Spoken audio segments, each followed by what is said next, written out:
I want to bring to you some tools and some ways of looking at things that will make it a lot easier for you to deal with the complexity of work. These tools are based on the work of Bill Jensen, and one of the things he noticed was really what he called the story of work so far is this: making the right choices fast when everything's changing has become the toughest part of getting our work done. Yet where have we simplified work? Well, tasks, activities and workflow seem a little easier.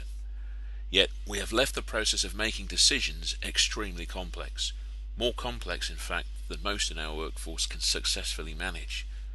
Mostly because our ability to move information far exceeds our ability to make it useful. So that's the story of work so far. But what could that story of work be? The story of work could be this: work simplicity is the ability to make choices that lead to success. Business has a new accountability, one that most companies have yet to acknowledge or embrace. In the information age, all companies are in the understanding business, bringing meaning, clarity and focus to their own information, making the complex clear so an individual's choices can lead to success. So when you're trying to figure out what to do next, when more information is coming into you, emails, voicemails, conversations, when more tasks are coming your way, one of the challenges you have is deciding what to do, how to do it, so that everything you do leads to success.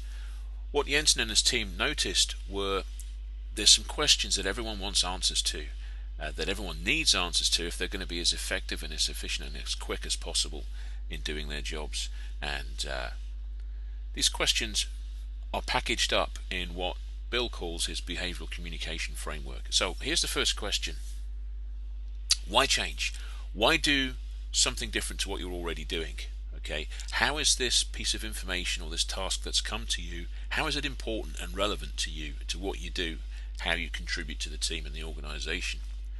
The second question is, what do you want me to do differently? What are the priorities? If you've got lots of things coming my way, if I've got lots of things coming my way, what are the priorities?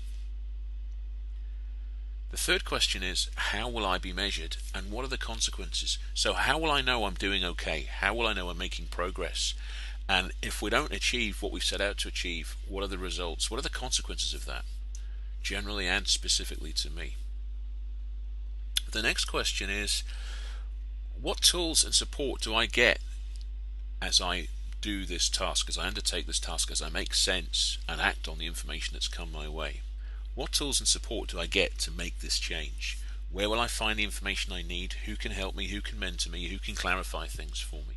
And then finally, but not least, perhaps one of the most important is, what's in it for me? What's in it for me? What's in it for the team? How is this going to help me do my job? How is this going to help me contribute to the success of the team? Hey, how is this going to help me advance my career?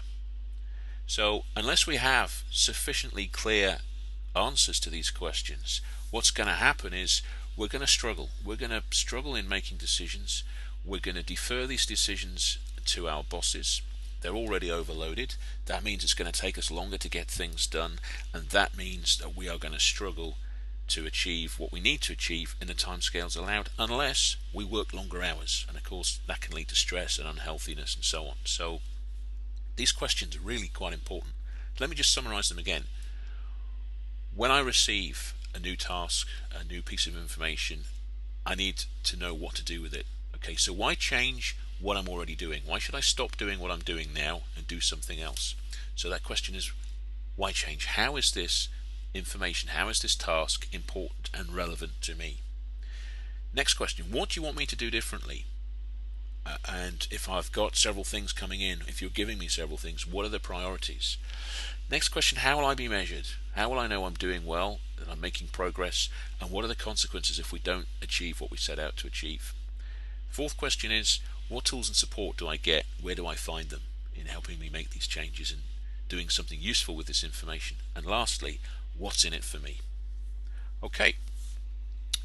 That's behavioral communication. There are a few others that I'll introduce you to shortly, but as you reflect on what you've just heard, think about where you can use this and how you can use this. And if you're already asking yourself some of these questions, then what I would invite you to do is to ask these questions all the time. Ask all these questions all the time, every time something comes into you, whether it's email, voicemail, what seems like a meaningful conversation, or what looks like a suggestion, or new orders or new tasks from your boss. So put this into practice, see what difference it makes, and good luck.